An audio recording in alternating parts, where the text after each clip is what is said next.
দক্ষিণ এশিয়ার ফুটবলে আরও একবার আলোচিত ফাইনাল। আরও একবার ফাইনালে মুখোমুখি হচ্ছে দুই প্রতিবেশী বাংলাদেশ ও ভারত। অনূর্ধ্ব-17 সাফ চ্যাম্পিয়নশিপের হাই ভোল্টেজ ফাইনালে মাঠে নামছে দুই দেশ। আগামীকাল অর্থাৎ 27শে সেপ্টেম্বর ভারতের মোকাবেলা করবে বাংলাদেশ। শ্রীলঙ্কার রাজধানী কলম্বোর রেসকোর্স স্টেডিয়ামে বাংলাদেশ সময় সন্ধ্যা 6:30টায় শুরু হবে ম্যাচ। সরাসরি ম্যাচটি দেখতে চোখ রাখুন স্পোর্টস ওয়ার্ল্ড ইউটিউব চ্যানেলে। এবারের অনূর্ধ্ব-17 সাফ চ্যাম্পিয়নশিপে দুর্দান্ত ছন্দে রয়েছে বাংলাদেশ দল।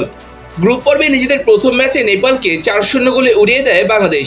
এরপর দ্বিতীয় ম্যাচেও 4-0 গোলে জয় পায় স্বাগতিক শ্রীলঙ্কার বিরুদ্ধে। ফলে গ্রুপ চ্যাম্পিয়ন হয়ে ওঠে সেমিফাইনালে।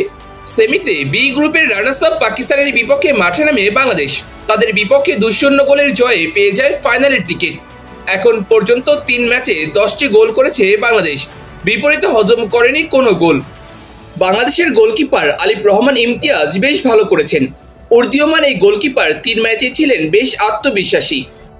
বাংলাদেশের রক্ষণভাগও এখন পর্যন্ত আস্থার প্রতিদান দিয়েছে। তাই ফাইনালে আরও একবার তাদের ধারাবাহিকতা ধরে রাখা জরুরি। 3 ম্যাচেই বাংলাদেশের মাঝমাঠ থেকেও ভালো পারফরমেন্স দেখা গিয়েছে। অধিনায়ক নাজমুল হুদা ফয়সালের ক্রিয়েটিভিটি বেশ দারুণভাবে দলকে এগিয়ে দিচ্ছে। তার থ্রু পাসগুলো আক্রমণের জন্য বেশ ভালো সুযোগ তৈরি করে দিচ্ছে। তাই ফাইনালেও বাংলাদেশের অধিনায়কের দিকে বাড়তি নজর রাখতে হবে। আক্রমণভাগে রিফাত কাজী ব্যবধান গড়ে দিতে পারেন। গ্রুপ পর্বে শ্রীলঙ্কার বিপক্ষে হ্যাট্রিক করেছেন এই স্ট্রাইকার। বাকি 2 ম্যাচে গোল না পেলেও প্রতিপক্ষ রক্ষণকে নিয়মিত চাপে রেখেছেন। আরেক স্ট্রাইকার মোহাম্মদ মানিকের দিকেও নজর রাখতে হবে। চলতি সাফে তিনি করেছেন 1টি গোল। এছাড়া মোহাম্মদ আরিফ ও অপুর রহমান করেছেন 2টি করে গোল। ভারতের বিপক্ষে এই ধারাবাহিকতা ধরে রেখে খেলতে চাইবে বাংলাদেশ শিরোপা জয়ের লক্ষ্যে, যা খুবই গুরুত্বপূর্ণ।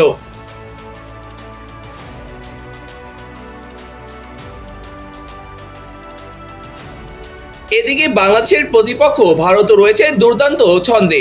মালদ্বীপের বিপক্ষে 6-0 গোলে বড় জয় পাওয়ার পর এরপর তারা ভুটানকে 1-0 এবং পাকিস্তানকে 3-2 গোলের ব্যবধান হারিয়ে গ্রুপ চ্যাম্পিয়ন হয়ে পরের রাউন্ড নিশ্চিত করেছে। এরপর শেষ 4-এ নেপালকে 3-0 গোলে হারিয়ে কেটেছে ফাইনালের টিকিট। ভারতের নাম্বার 10 গাউদের দিকে নজর রাখতে হবে। এখন পর্যন্ত 3টি গোল করেছেন তিনি। সমান সংখ্যক গোল করেছেন গুনলেইবা। এছাড়া দলটির নাম্বার 9 রাহান আহমেদ করেছেন 2 গোল। চলমান যুব সাবে ভারতের স্কিল নির্ভর গতিশীল ফুটবল সবার নজর টেনেছে। তাই ফাইনালে বাংলাদেশের জন্য বেশ কঠিন পরীক্ষায় অপেক্ষা করছে। অতীত পরিসংখ্যান থেকেও আত্মবিশ্বাস পাচ্ছে ভারতীয় যুবারা। এখন পর্যন্ত অনূর্ধ্ব-17 সাফের 6টি শিরোপা জয় করেছে দলটি। মোট 8 বার ফাইনাল খেলে 2 বার হেরেছে। অপরদিকে 2015 ও 18 সালে 2 বার শিরোপা জয়ের স্বাদ পেয়েছে বাংলাদেশ দল। 2023 ও 2024 সালে টানা 2 বার ফাইনাল ভারতের কাছে হেরেছে বাংলাদেশ। তাই এবার নিশ্চয়ই সেই হারের বদলা নিতে চাইবে গোলাম রাব্বানি ছোটনের শিষ্যরা। তবে ভারতও নিশ্চয়ই সহজে ছাড় দেবে না। তাই কলম্বোতে জমজমাট এক ফাইনালের অপেক্ষা করছে ফুটবল প্রেমীরা। অনূর্ধ্ব-17 সাফ চ্যাম্পিয়নশিপের শিরোপা জিতবে কে? ফাইনাল ম্যাচের কোন কোন তরুণ তুর্কি আলাদা করে নজর টানবেন? কমেন্টে জানিয়ে দিন আপনার মূল্যবান মতামত।